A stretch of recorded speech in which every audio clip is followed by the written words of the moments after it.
2010 онд нийгмийн хамгаалалт хөдөлмөрийн яамнаас орчны гэр бүлийн нөхцөл байдалд судалгаа явуулахад Улаанбаатар, Дархан, Орхон аймагуудад нийтдээ 1431 хүн орчны жижүүрээр ажиллаж байгаагаас 60% нь хөдөө орон нутгаас шилжин иргэсэд байсан бөгөөд тэдний 70 гаруй хувь нь 1 метрийг харьцах нь 3 метрийн хэмжээтэй орчны шатны хүндэд 3 болон түүнээс дээш амбулын гишүүнтэйгээр амьдарч ажиллаж буй дүр зураг гаргасан байдаг. Мөн түүнчлэн тус яамнаас 2009-оос 2010 онд хэрэгжүүлсэн хөгжим хүүхдийн хөгжилд төсөлд хамрагдсан хүүхдүүдийн дунд яагаад тэнмэл амьдралаар амьдрах болсон шалтгааныг тодруулахаар судалгаа явуулахад 30 гаруй хувь нь орчны жижүүрээр ажиллаж орчин дахь шатны хүндэд амьдардаг гэр бүлээс гаралтай өгөөд унтах газаргүй эцэг их нь дарамталдаг. За энэ амьдралын хэв маягаасаа ичдэг учраас тэнэж амьдрах болсон гэх хариултыг ихэвчлэн өгсөн байдаг байна. Тиймээс тус яамнаас орчны жижүүр түүний гэр бүлийн гишүүдийн зан үйлийг өөрчлөх, амьдралд болон өөртөө итгэх итгэлийг нь дэмжих, нийгмийн идэвхтэй гишүүн болгон хөгжүүлэх,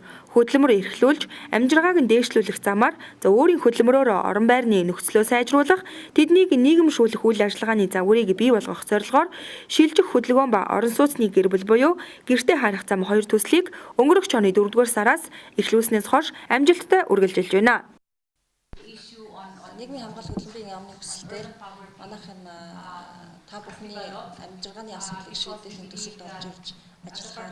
болсон байгаа. Тэгээд эхний удаа энэ манай өнөөдрийн уулзалт болохоор нэгэнт та бүхний амьдралын тухай яригдж байгаа учраас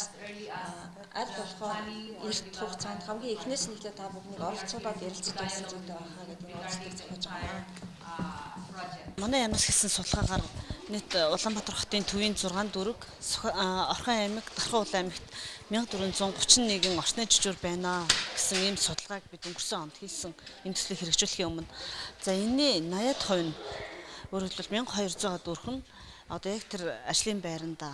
амьдардаг, өөрөөр хэлбэл нөгөө шатны хонголтой амьдардаг гэсэн ийм дүн гарсан байж байгаа. Ерөнхийдөө энд бол дандаа 3 ба түүнээс дээш амбулаар ихэвчлэн одоо 5 амбулаар амьдардаг ийм дүр зурагтай байсан. Ийм учраас бид энэ төслөө бол нэгийг үржих нь 3.5 буюу нэгийг 1 м квадрат, нэгийг үржих нь 3 м квадрат гэсэн ийм талбайтай шатны доодох хүндэд 5 амбулаар ингэж амьдарч байна гэсэн ийм нэртэй төслийн нэрийг өгсөн байж байгаа. Тэгэхээр энд бол сая нэлтгэл дээр гарсан бараг 80% нь хөдөө орон нутгаар шилжиж ирсэн